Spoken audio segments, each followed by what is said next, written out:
do Senhor Jesus? Vamos falar do único e verdadeiro Deus.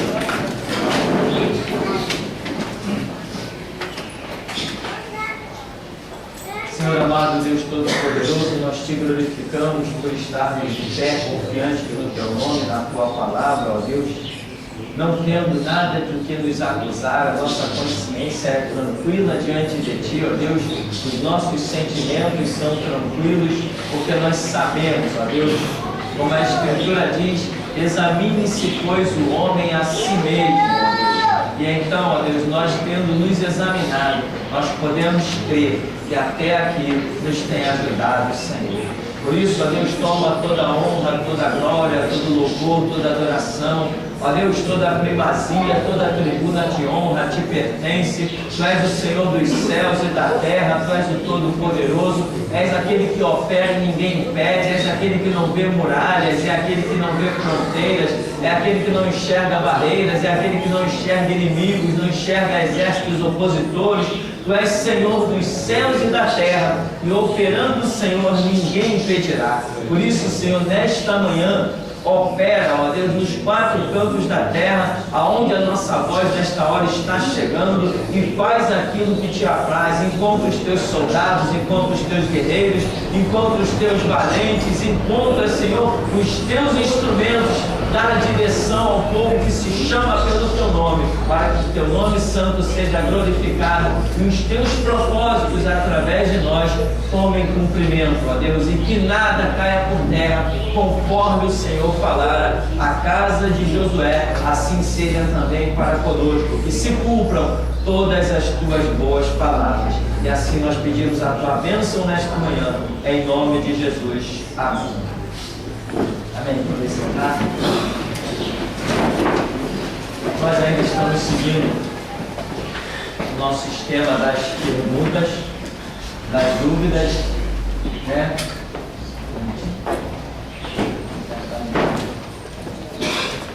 De vez em quando, se surgir alguma pergunta aí também pela internet, nós queremos estar dentro da medida do possível, esclarecendo dúvidas, né? Que sempre são muitas. Eu recebo muitos e-mails. As dúvidas às vezes são um pouco inocentes e nós entendemos, porque as pessoas estão num mundo, numa igreja onde o púlpito virou palco, né? Onde pastores viraram políticos, né? Não, eu não.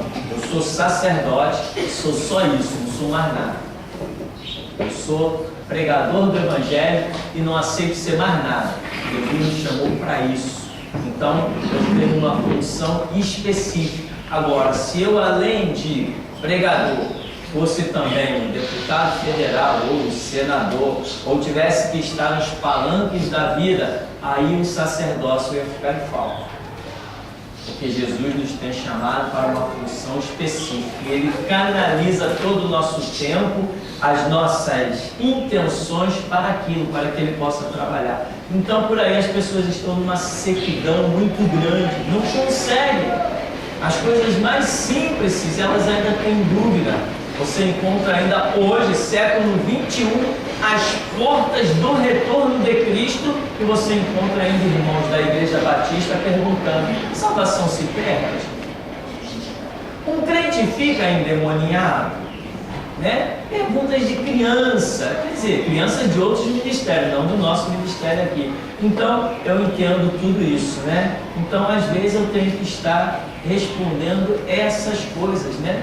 E há um mês atrás me fizeram exatamente essa pergunta: um cristão pode ficar endemoniado? Depende, que tipo de cristão?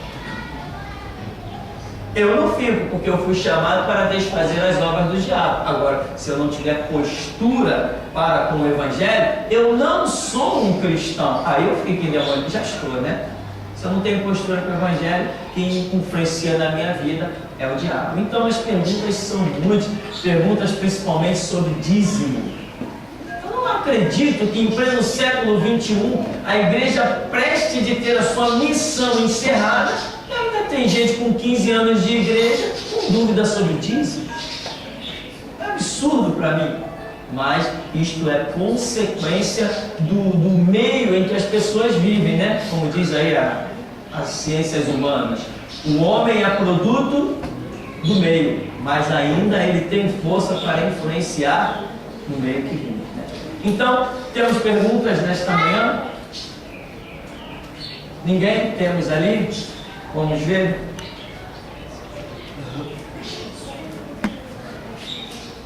Pastor, isso é uma breve colocação até em relação ao que o senhor falou aí inicialmente sobre o sacerdócio. É fato histórico, sempre que Israel se desviava dos projetos que Deus tinha para esta nação, em vez de eles subjugarem as nações, eles eram subjugados. Aí a gente vê aqui em Isaías 61:6 a condição que Deus coloca aos sacerdotes do Senhor: mas vós tereis chamados sacerdotes do Senhor, e vos chamarão ministros de nosso Deus, comereis das riquezas das nações, e na sua glória vos gloriareis. Isso aqui dá a entender realmente que quem assume essa posição diante de Deus subjuga e não é subjugado. Mas quando a gente vê esses que foram chamados a serem sacerdotes do Senhor se inferiorizarem a, como o Senhor disse inicialmente, deputados ou políticos, eles perdem essa condição ao ponto de nós vermos hoje em dia que parece que o governo quer tributar a riqueza da igreja.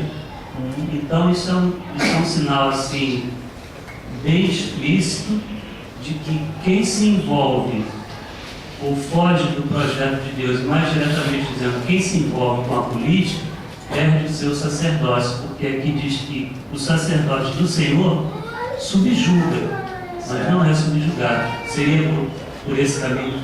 É interessante a colocação, né? Hoje nós temos leis, como eles dizem, tramitando no Congresso ou no Senado, ou sei lá, em qualquer patifaria dessa. Lei que, por exemplo, visa tributar as igrejas, ou seja, a intenção é levar uma parte dos dízimos, né? Provavelmente eles vão colocar gente dentro de cada igreja, né? Para na hora que acabar o culto e contar as ofertas, só se eles forem fazer isso. E olha para minha cara, e vê se eu sou palhaço de deixar um agente do governo tocar naquela caixa. Você que está aqui, você toca naquela caixa? Se você não toca, imagina se eu vou deixar um policial tocar. Só se ele se manchar com o meu sangue. Então, mas isso sou eu, né? Isso sou eu, pastor Tupirani. Por aí a história é diferente. Mas aqui é assim. Aqui, enquanto eu estiver vivo, a regra é bíblica. Pode botar policial armado até os dentes. Naquela caixa ele não toca. Por quê? Porque aquilo ali pertence ao Senhor. E para tocar aquilo ali, tem que ser eu ou alguém autorizado por mim. É assim que é a regra. Mas essa lei existe em que agora o Estado está querendo até tributar a igreja. Porque é consequência da queda do sacerdócio. Exatamente como o irmão falou. É consequência da queda da igreja. A promessa é: vós sereis a nação sacerdotal e tributareis as nações. Promessa feita a Israel, promessa estendida à igreja. Mas a igreja fracassou, Israel fracassou. E de repente, Israel está tendo que pagar tributo para Roma. Israel está tendo que pagar tributo para a Síria, Assuero. Israel teve que pagar tributo para a Babilônia. Ou seja, o sacerdócio tem que estar de pé e bem de pé, disposto a apostar, disposto a dar a vida pela causa de Deus e de Jesus Cristo. Se o sacerdócio fracassa e se envolve com outras coisas, como por exemplo hoje tão comum no lixo da nossa sociedade, a política, acabou, meu irmão, ele se manchou. Veste sacerdotal é para exercer o sacerdócio, não é para exercer política. Púlpito foi feito para pregar-se a palavra de Deus, não para candidato vir distribuir nada. Eu encontrei um jovem vendedor chamado Filipe, naquela rua ali do centro da cidade, na casa de luminárias, que eu estava vendo algumas coisas, e ele disse assim: puxa, hoje para a gente não cair, está muito difícil, nós temos que olhar muito para a palavra, senão a gente cai. Aí ele falou: essa semana lá na minha igreja, tinha um político convidado pelo meu pastor, dizia ele, e ele foi de púlpito e fez toda a sua propaganda da candidatura, e depois dali mesmo ele distribuiu folhetinhos de política dentro da igreja. Para a gente não cair é muito difícil, porque você hoje, dizia ele, você não acha nenhuma igreja que não esteja envolvida com a política. Então, a visão dele, embora não aceitasse, ele não tinha conteúdo suficiente para ser, como nós somos, um revolucionário. Então, meu irmão, é isso aí. O sacerdócio tem que ser exclusivo. É trabalho a Cristo e acabou a história. Paulo diz assim: quem milita a boa milícia ele chama de as coisas de Deus, o Evangelho, ele diz o quê? Não se embaraça com as coisas do mundo. Tem um monte de pastor embaraçado com as coisas do mundo, meu irmão. Um monte de pastor embaraçado com as coisas do mundo. Quantas vezes eu quis fazer aí uns cursos para aprender algumas coisas, alguns detalhes, e eu paro e penso: poxa, isso vai tomar meu tempo, aquilo vai tomar meu tempo, e eu não faço. Não é nem coisa para ir trabalhar lá fora, é coisa só para aplicar aqui dentro da própria obra mesmo. Eu não faço e de repente eu me surpreendo que aquele curso que eu ia fazer, Deus está levantando alguém no meio da congregação com aquele conhecimento. Ou seja, está provando mesmo que o meu lugar é aqui no púlpito, e ele vai levantando no meio da congregação tudo que o ministério precisa, né? Hoje nós temos trabalhos aí através da internet, coisas que eu não sonho nem como se faz. Hoje estamos transmitindo pela internet para todos os continentes. Basta acessar a rádio online. E eu não sei como se faz isso. Então Deus vai levantar. O meu lugar é ali, no púlpito. Ah, pastor, você não faz mais nada? Alguém já, com inveja do meu ministério, já disse assim, né? Chamou a polícia, botou a polícia aqui na porta e disse para o policial assim: pegue a carteira de trabalho dele. Você acredita nisso que eu estou te dizendo? Inveja da obra, inveja. O camarada teve a capacidade de ir na delegacia dizer que eu invadi a casa dele, ameacei ele de morte, fez parte de mim, só que o endereço que ele deu foi Rua Saldanha Marinho, número 24, esse é o endereço da minha casa, eu moro aqui. E o policial ainda mandou 2 cartinhas para mim, eu estou esperando ele mandar mais, ou ele desiste ou ele manda mais, né? Só se ele fosse minha namorada para me mandar cartinha, né? O policial vai ficar mandando cartinha, minha namorada? Gostou de mim? Então o camarada põe a polícia na minha porta, vem com um papo desse furado, sem lógica, e diz para o policial: pegue a carteira de trabalho dele. Claro que eu não tenho. Hoje assinada não, eu tenho as antigas. Eu trabalhei no Bradesco, Centro Educacional da Lagoa, Cooperativa de Táxi, Transportes Futuro. Eu tenho as mãos calejadas e eu tenho história. Agora, hoje não, eu sou sacerdote, não preciso de carteira assinada, dou em quem doer. Sou o que sou e acabou a história. E para chegar onde eu cheguei, não é qualquer um. Não é qualquer um. Tem que ralar, tem que ter disposição. Então, o sacerdócio é um serviço exclusivo a Cristo. Não posso me manchar com nada. E tem mais, não posso manchar a minha imagem com nada.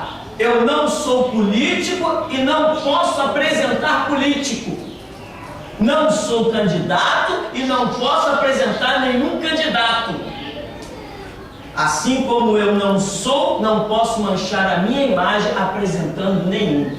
Eu tenho que desejar que as pessoas sejam como eu, sacerdotes de Cristo, e não políticos de nações para ficarem lá votando se vai aprovar ou não a bandaleira da lei do homossexualismo. Não, porque, né? Agora o filho do R.R. Soares está aí se candidatando, né? com a mentira de que ele vai lá para defender que os pastores não sejam obrigados a fazer casamento dos gays. Que importa? Deixa a lei ser aprovada e manda eles vir aqui casar gay.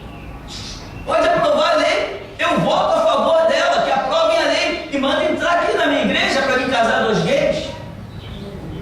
Sacerdote é isso, honra a veste que recebeu do Senhor, vai até o fim, vai até o sangue. Não interessa as leis de lá. Então eu não quero que um irmão daqui vá lá naquele lixo da política e mergulhe naquela lama. Eu quero que você seja sacerdote disposto a dar a vida como eu dou. É isso que eu interessa, isso que interessa. O resto é resto. Então, sacerdócio é o máximo que nós temos para alcançar de Cristo Jesus na terra. Tanto que a Bíblia diz: vós sois sacerdote do Altíssimo, comprado com sangue. Tem maior preço que esse? Que dinheiro ou que riqueza supera o preço de sangue? Então, conforme o irmão colocou muito bem, se a igreja está de pé, ela está de pé pela história. Você vê que nos prenderam, né? O delegado lá falou assim: você está preso em nome da Constituição. Eu falei assim: besteira. Besteira. Fiquei preso 18 dias. Quando eu saí, fiz os trabalhos piores e mais terríveis. Ué, por que não me mandou prender de novo? Porque ele reconheceu a minha força. Ele falou: quanto mais mexer, pior é. Esqueceram, me deixaram de lado.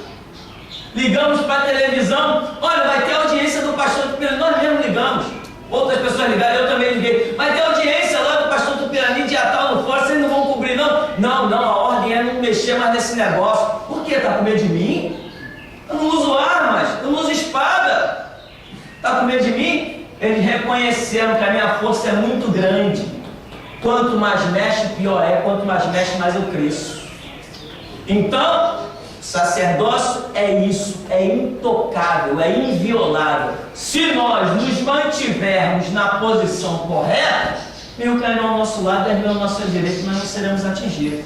Mas se fracassarmos, meu irmão, se fracassar, qualquer palhaço passa aí e te dá na cara. Você tem que estar firme, com disposição de defender o sacerdócio, aquilo que Deus confiou na sua mão. Então, esta é a postura que eu tenho e esta é a posição que eu realmente entendo dessa parte da escritura aí, de Isaías 61, que foi lido, que nós seremos nação sacerdotal, né? Ou seja, se alguém vai ser tributado, não seríamos nós. Hoje a igreja deveria estar dominando o mundo. Imagina se as Assembleias de Deus não tivessem caído. As Assembleias de Deus são 40 milhões de membros. Eu queria ver algum governo se levantar contra 40 milhões de pessoas. Queria ver hoje, nós evangélicos, se as Assembleias de Deus não tivessem caído, profanado, pisado no sangue de Cristo, envergonhado o Evangelho, se as Assembleias não tivessem caído, hoje nós daríamos ordem para presidente, como Eliseu dava, como Elias dava para os reis e governadores. Só que a queda da igreja fez que o Estado se sentisse maior, mais forte. Eu estou aqui como representante do sacerdócio de Cristo.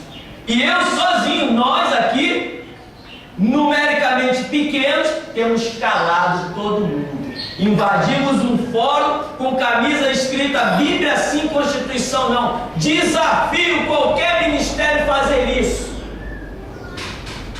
Desafio membros de outras igrejas usar uma camisa como a nossa. Bíblia sim, Constituição não. Desafio qualquer pastor escrever na porta da sua igreja como nós temos escrito na nossa. Bíblia sim, Constituição não. Eu desafio.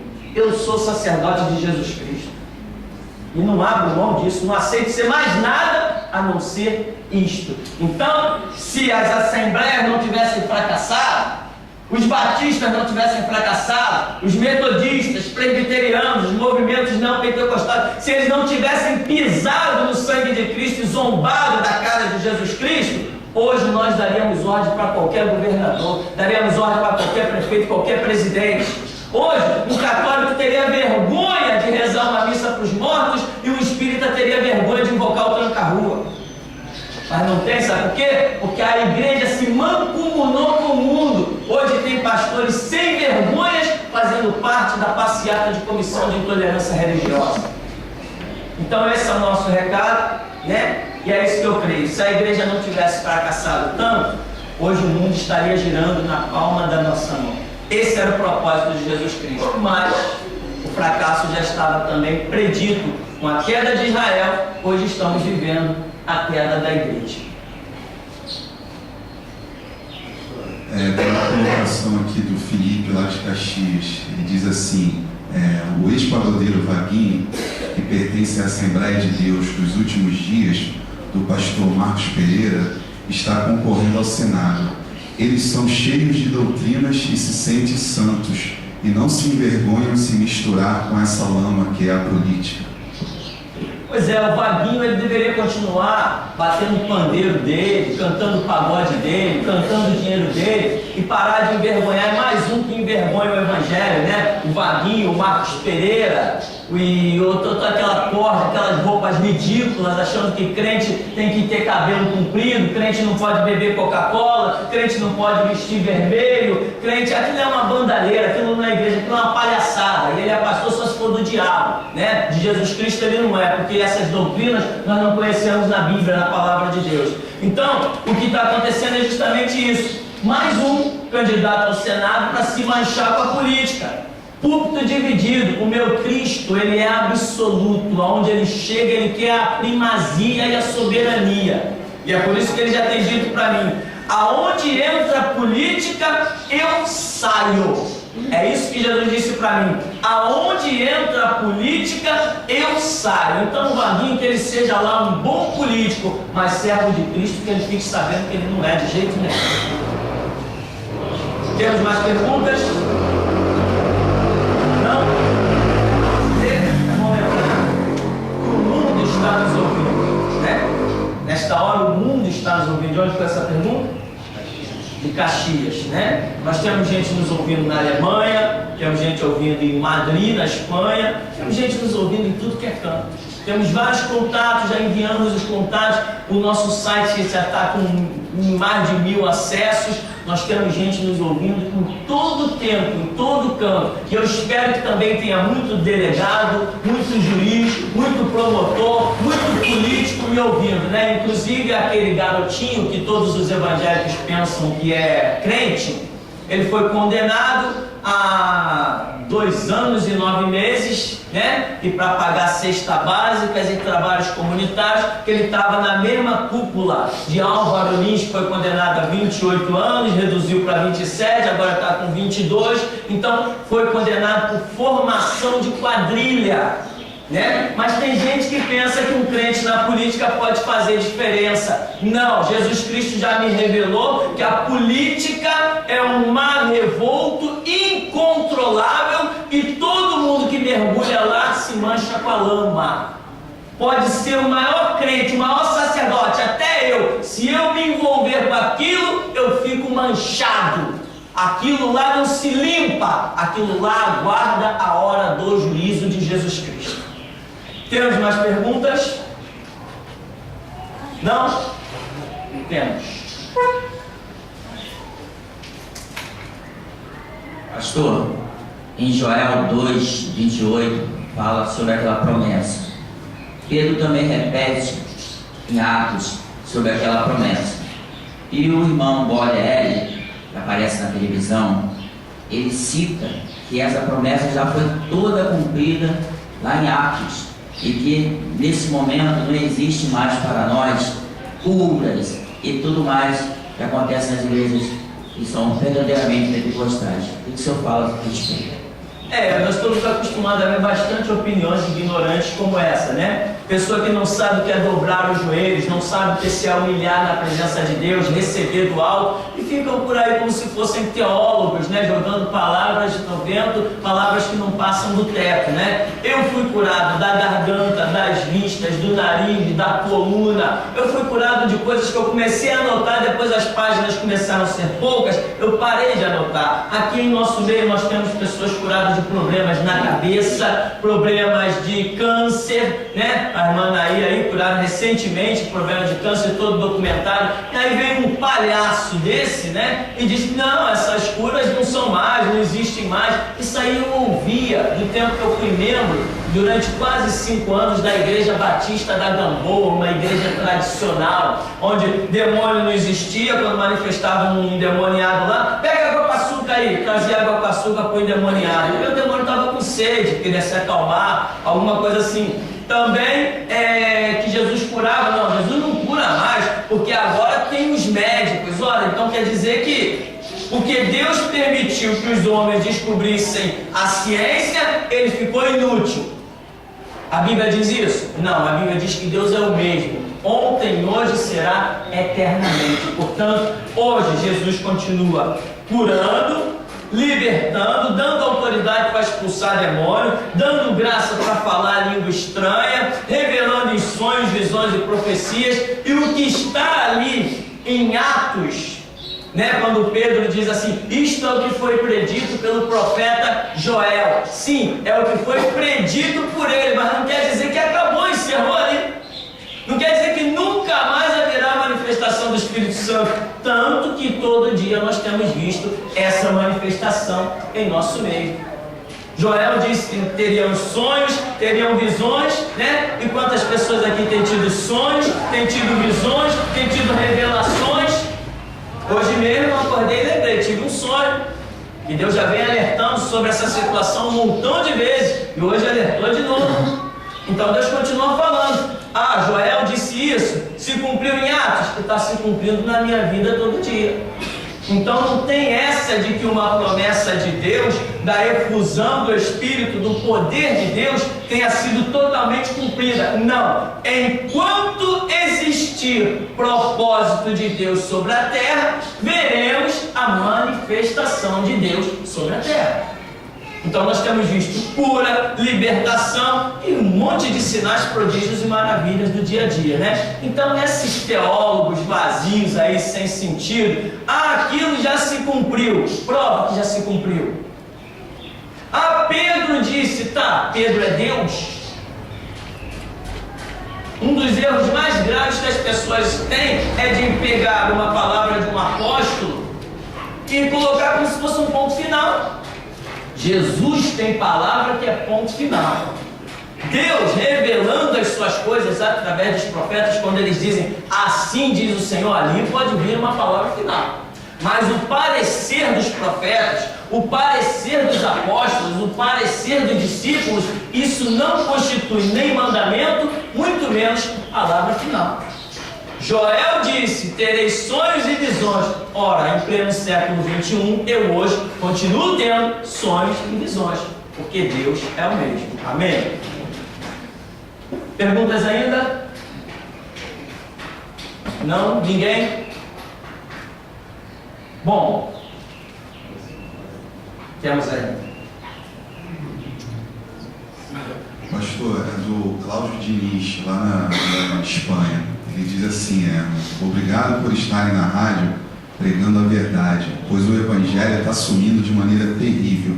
O Evangelho está evaporando aqui na Espanha e o catolicismo predomina.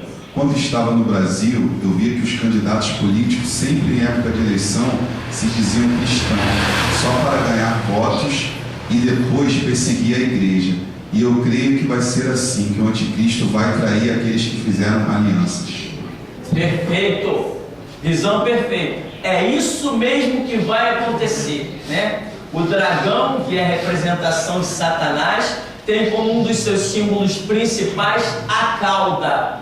E a cauda, na verdade, o dragão é um animal místico que, se você perceber direitinho, dragão nunca existiu, né? Ele nunca existirá. Mas aquela figura mitológica que hoje é símbolo da China, que além de ter como símbolo o dragão, ainda é vermelho, né? A China, que é hoje uma das principais perseguidoras e assassinas de cristãos.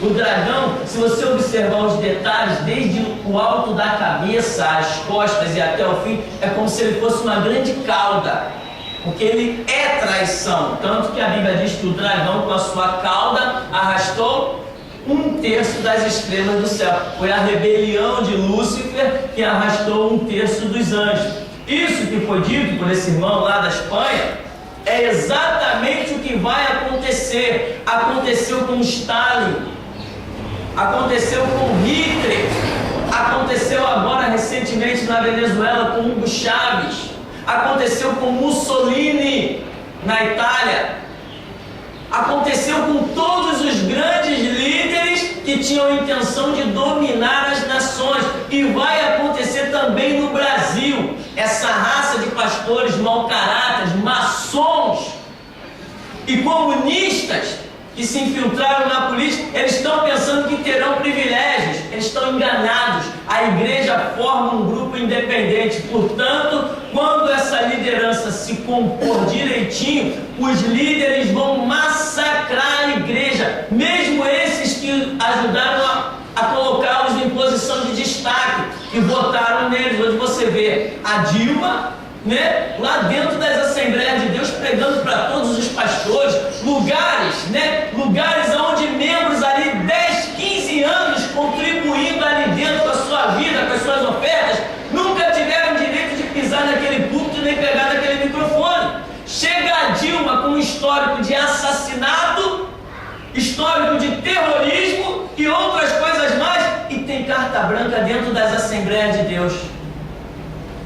Então, mas eles não adiantam, eles podem esperar que eles serão traídos por essa mesma corda que eles têm apoiado. Quando o dragão se vê satisfeito, vai se virar contra eles e eles vão pagar o preço, que não é eterno ainda, né? Vai pagar um precinho aqui na terra, o pior é o preço eterno que eles têm a pagar, porque eles já estão cortados do reino de Deus. A colocação desse irmão da Espanha aí foi perfeita. Tem mais perguntas? Não? Ninguém? Bom, eu quero lembrar a vocês, ainda nesse contexto de política,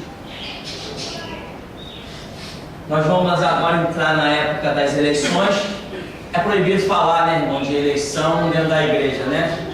É proibido para quem obedece o Estado. Aqui não, aqui eu falo o que eu bem quiser, o que eu bem entendi. Aqui quem manda é Jesus Cristo. O meu conselho é que você não vote em ninguém. Você votaria num homem de Deus, né? Você votaria. Nós já provamos nesse ministério que homem de Deus não se envolve com política.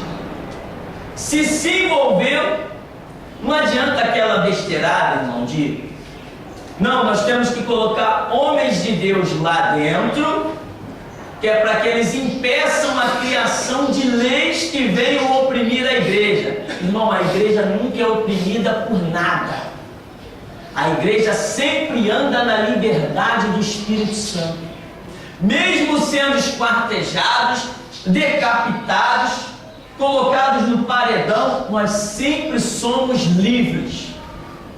Então, não caia nessa lábia de Satanás de que nós precisamos de homens nossos lá dentro da política. Mentira! Nós precisamos de homens nossos atrás do púlpito e no meio das ruas, pregando a verdade de Jesus Cristo. Não na política. Quem está na política tem que se curvar à lei do mundo chamada Constituição. E quem é livre pode se curvar à lei de Cristo chamada Bíblia, a palavra de Deus. Então não caia nessa lábia, né? Então, usando essas leis horripilantes que tem por aí, homossexualismo, roubo dos dízimos e das ofertas, leis que estão prevendo a proibição da construção de novos templos evangélicos, ampliação de igrejas, estão usando esses argumentos para dizer que tem que colocar gente evangélica lá dentro da política. Não aceite, isso é mentira. Outra coisa, já está profetizado para o final dos tempos que nós sofreremos uma perseguição. A última dispensação da igreja nós sabemos qual é. Qual é? Martírio. Esta é a última dispensação da igreja. Então esse papo de que vai proibir, que vai coibir, vai impedir a proliferação do mal é conversa fiada. A Bíblia já diz: por se multiplicar a iniquidade, o amor de muitos esfriará. Ninguém ninguém contém o rolo compressor do diabo que vai se levantar nos últimos tempos, porque já está predito pelo Senhor. Então não adianta, não entre nessa ilusão. Outra coisa, o meu conselho é que ninguém vote. Meu conselho é que você chegue lá, anule o seu voto, vote em branco. Agora, se você quiser, será que é assim mesmo? Faz uma análise. Vê em todos os candidatos que você já votou em toda a história da sua vida e vê o que eles fizeram. Uma pergunta da Clarissa. Ela diz assim: pastor, o que o senhor acha da atitude da Igreja Universal em ter convidado o vice-presidente da República, José Alencar, de ir pregar na Universal? E eles se aproveitam disso para apoiar o Crivella, para defender os direitos da Universal. O que o senhor acha disso? Exatamente. O objetivo é simplesmente apoiar os privilégios da Universal, né? A Universal apoiou o Collor de Mello. Depois o Edir Macedo ficou furioso. Seu Collor de Mello, quando você precisou do nosso apoio, nós te damos. Agora que a igreja está precisando de você, você está nos dando as costas. Mas eu acredito. O dragão, quando se sente satisfeito, ele dá as costas. Se ele puder destruir, ele destrói. A Universal já apoiou um monte de candidato à presidência. E realmente ela foi tendo privilégios.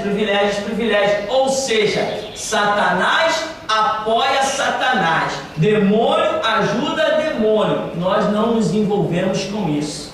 Nós não precisamos da ajuda de deputado, de delegado, de promotor, de juiz.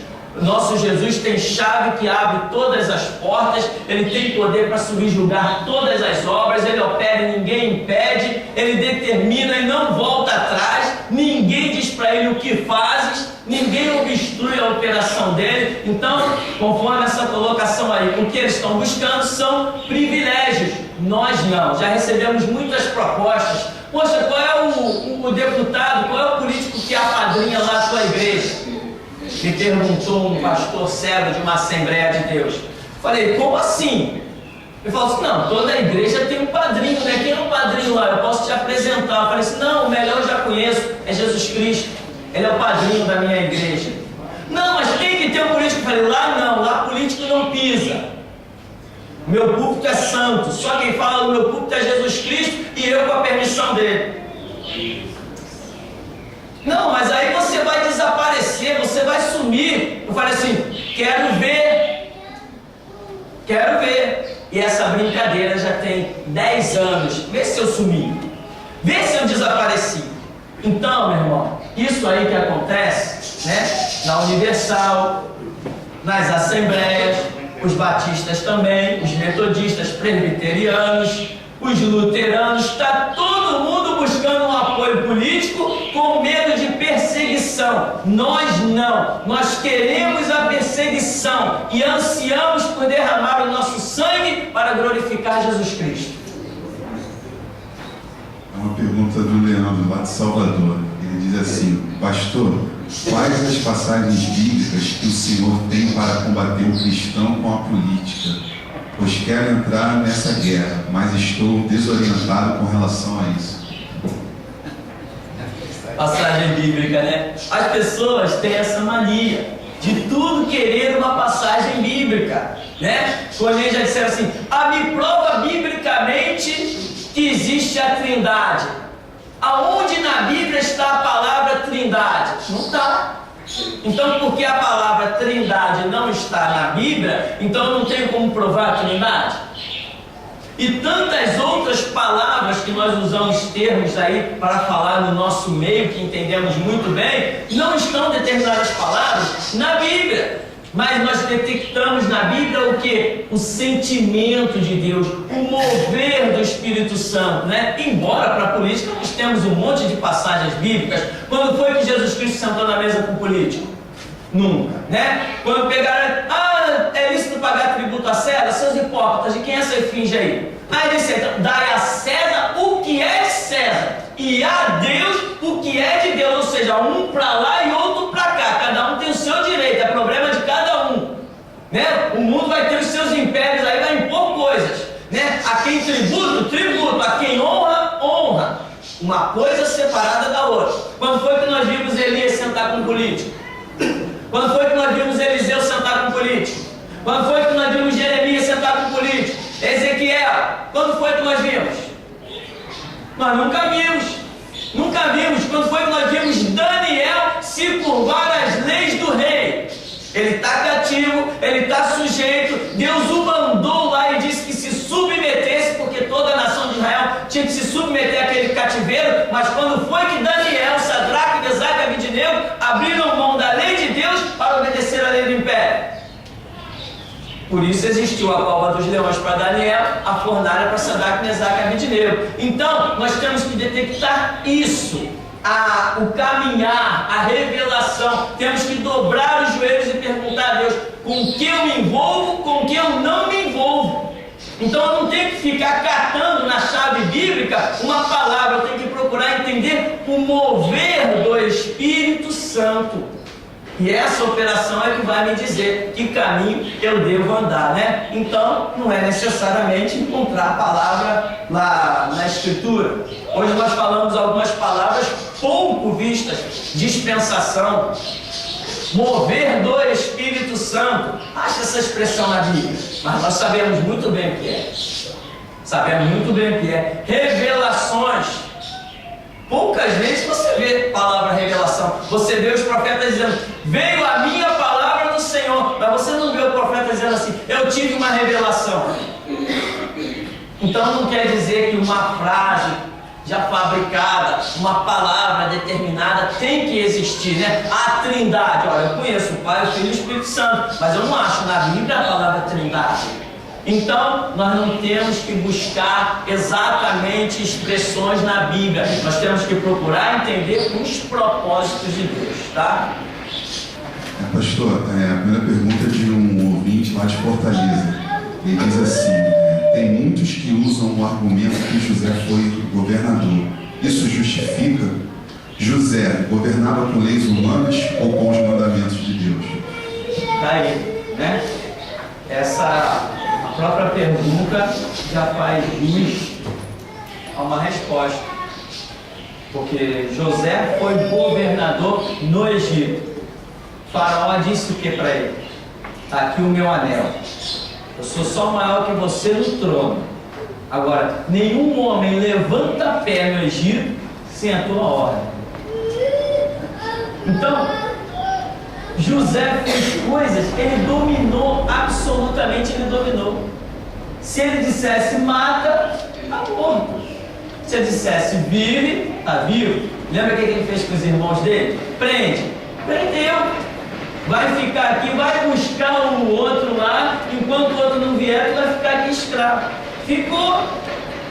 Quer dizer, José era absoluto. E eu te pergunto, em qual momento se vê José submisso a alguma lei que não seja a lei do seu Deus?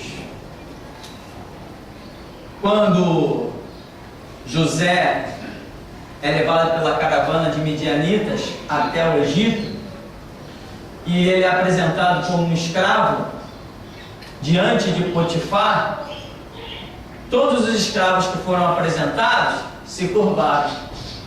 José chega diante de Potifar e fica de pé.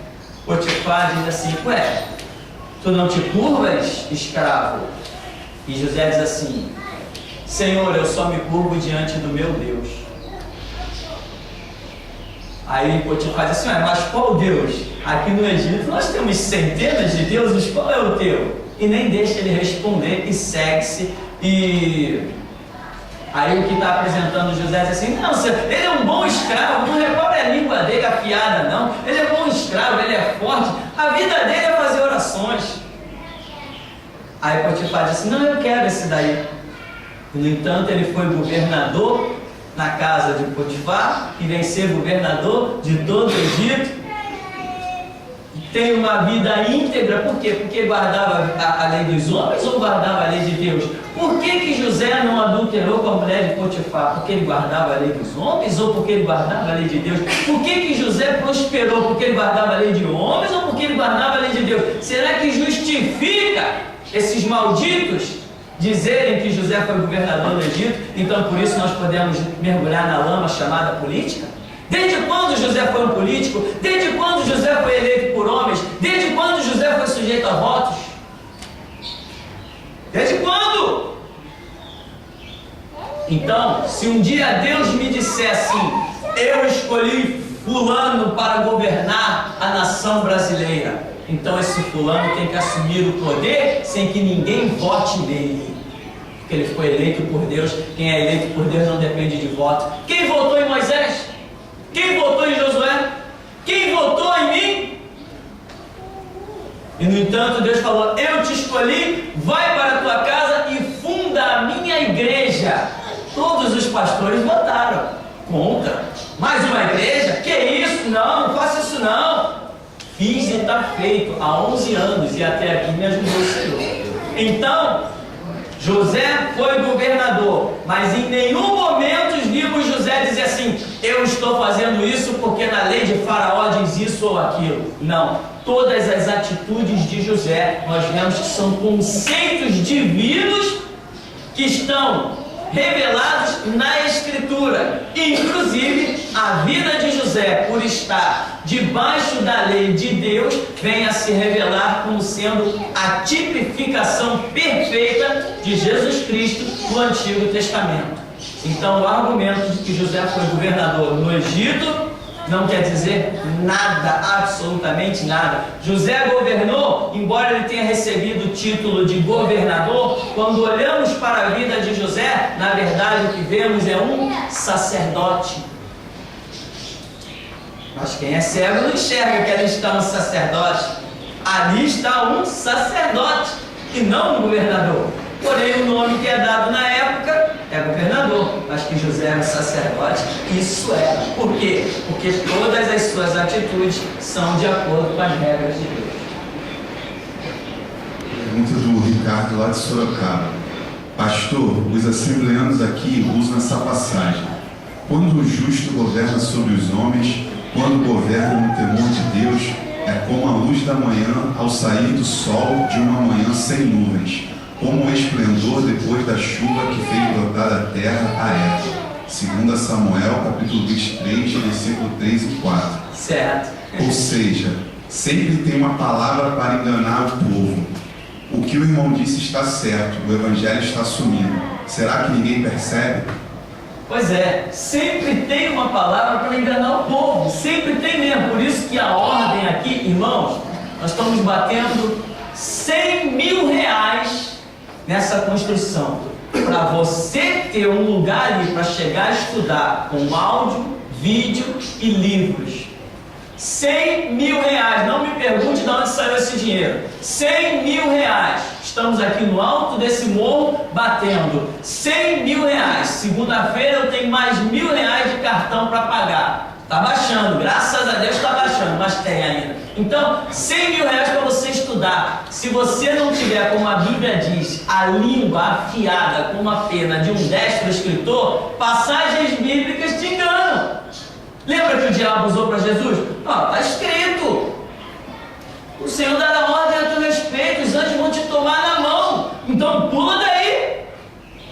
Pula daí, porque eles vão te sustentar na palma da tua mão. Não pisarás em pedra. Pula daí. Lança-te daí abaixo. Tu não é um filho de Deus? Um argumento desse muita gente tinha pulado. Não, eu sou mesmo. Que está escrito mesmo. Entendeu? Então, o texto e o contexto. Qual é o contexto dessa palavra que vem lá de Sorocaba? O contexto é que Deus está falando para a nação de Israel. O contexto, o cenário é Israel. Deus está dizendo, quando o justo governa dentro de Israel, quando o ímpio governa dentro de Israel, Deus está falando dentro do próprio cenário sacerdotal. Está falando de acordo dentro do seu próprio limite, dentro da sua própria lei. O cenário é Israel. Então nós vimos reis como Jeroboão, que foram um horror. O povo padeceu. Mas esses reis transgrediram, eram reis maus e transgrediram a lei de Deus dada a Israel. Nós vimos reis como Saul, que transgrediram e acabou ferrando com o povo. Nós vimos, porém, reis como Davi, que teve seus altos e baixos, quando estava Davi, quando na grande maioria do seu ministério, com um camarada legal, e aí o povo prosperou muito, mas quando Davi vacilou, lembra quando ele mandou contar o censo, por exemplo, diz que ali caiu quanto do povo? 70 mil morreram, porque Davi fez um pedaço do seu reinado mal. Então, quando Deus está dando esta palavra aí, ela está inserida dentro do conceito, do contexto da nação de Israel. Então Deus está falando ali, ó, quando o justo governa, né, assume um rei que é justo, e ele age com justiça, o povo prospera. Agora, me apresenta um justo regendo através da Constituição brasileira ou das Constituições mundiais. Quem você tem para me apresentar? Saddam Hussein, Lenin, Stalin, Marx, Hitler, Mussolini. Quem mais você tem para me apresentar? Barack Obama, satanista. O que foi antes dele? Qual é o nome? Bush, satanista. Tem vídeos na internet dessa raça toda, presidentes e ex-presidentes dos Estados Unidos, cultuando à meia-noite no olho da coruja, fazendo trabalho de bruxaria. A cara deles todo lá, ao vivo, para quem quiser ver. Num negócio escondido, de restrito acesso. Me apresenta um justo aí na nação brasileira, Lula, que aprova a lei do homossexualismo. Isso aqui é justiça? Não, o contexto aqui da Escritura é para com o povo de Deus. Por exemplo, você está aí, se eu fosse um sacerdote maligno, a sua vida seria um horror.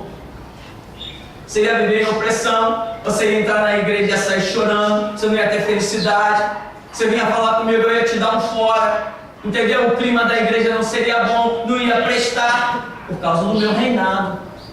Agora, se eu governo com justiça, o Espírito Santo trabalha na sua vida.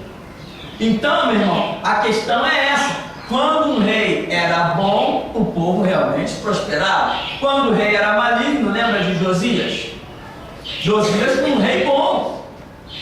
Fez o que fez, o povo prosperou. Ele edificou o templo do Senhor, ele purificou os altares, ele achou o livro da lei, ele leu perante o povo, ele fez coisas maravilhosas, ordenou os sacerdotes nos seus turnos, os levitas, mas de repente ele sai para guerrear contra o rei do Egito. Neco diz para ele: sai do meu caminho, porque o teu Deus me enviou. Ele não saiu, o resultado foi para a guerra. Por este mau reinado dele, esse pedacinho, quantas famílias ficaram órfãos? Quantas mulheres ficaram viúvas? Então, Deus está falando dentro do cenário de Israel. Portanto, esta palavra não cabe para os nossos dias gentílicos, né? Mas vai ter sempre um mercenário usando ela. Encerrou? Tem mais? Pastor, ainda na primeira parte do seminário, foi feita a pergunta se haviam versículos específicos que colocassem a igreja à parte da política. Então o senhor bem colocou que às vezes pode não estar explícito, mas o sentimento, né, a expressão ali colocada revela isso. Aí eu estava até comentando com o irmão a respeito da passagem que Pilatos lança um galanteio sobre Jesus Cristo, né, tentando até apartar ele daquilo a que Deus tinha proposto na vida dele, né, e Jesus recusa aquele galanteio. Então aí já fez a divisão de igreja e Estado, não é verdade? E sobre essa questão aí que foi posta de quando o justo governa, o povo se alegra, havia um período até em que estes que hoje se relaxaram à política, eles diziam que igreja e política não andavam juntas, né? No caso dos assembleianos, diz aqui a passagem de Mateus 5:37, que o nosso falar seja sim, sim, não, não, que passar disso procede do maligno. Se antes eles diziam que igreja e política não andavam juntas, eles deviam permanecer neste não. Se hoje eles dizem que sim, esse procedimento deles, não resta dúvida de que é maligno, não é verdade? Exato. Nós não vemos uma palavra definida. E hoje um grande exemplo é o seu Silas Malafaia, que mandou catar, fez sumir do mercado as mensagens dele antigas. Ele retirou tudo do mercado. Vai lá comprar na Central Gospel, onde ele falava contra a política. Arrancou tudo, você não acha mais. Por quê? Porque agora ele está dizendo, não, o pastor Silas Malafaia, não me envolvo com política, mas eu, o cidadão Silas Malafaia, eu posso, ora, eu cidadão, eu sacerdote, agora eu sou dois, eu já não sou mais uma pessoa só. Desde quando tem diferença de eu cidadão para eu sacerdote?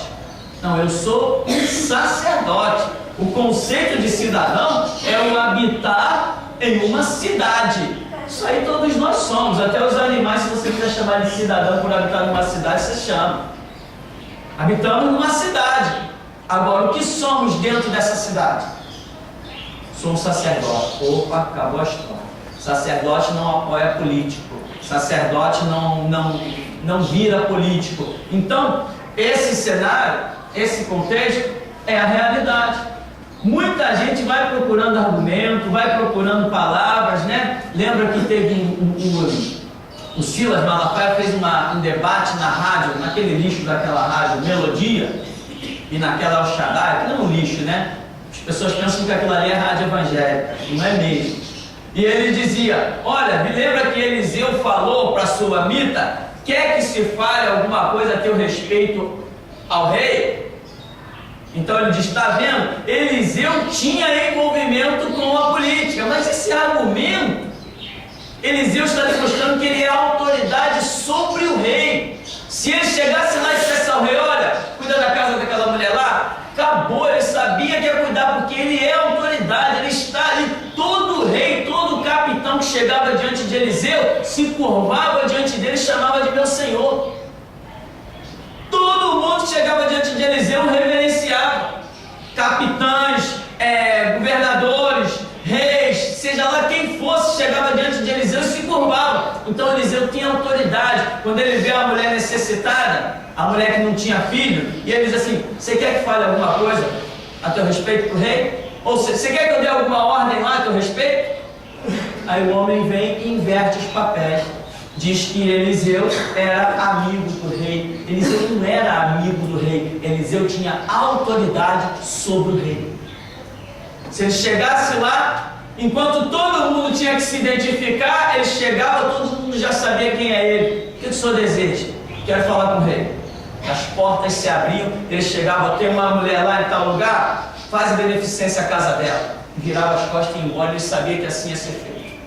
Porque Deus honrava a palavra dele, honrava a postura dele. Hoje as pessoas estão usando as passagens onde Deus é soberano, está subjugando Deus aos homens, está subjugando Deus às políticas.